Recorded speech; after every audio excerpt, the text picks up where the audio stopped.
virus corona ini menjadi concern nasional ya, oleh pemerintah pusat sampai pemerintah daerah, termasuk kereta api dengan balai pengelola LRT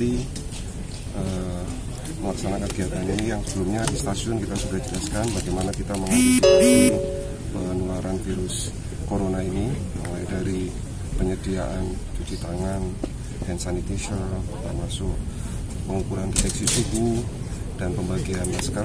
Nah, hari ini juga ingin menunjukkan juga bahwa di fasilitas keretanya juga kita tangani serius dengan melakukan pencucian rutin setiap hari setelah operasi dengan disinfektan. Nah, ini hari ini ditunjukkan kepada teman-teman semua. Ini salah satu protokol atau SOP yang kita jalani untuk memastikan bahwa kereta api atau LRT ini aman digunakan.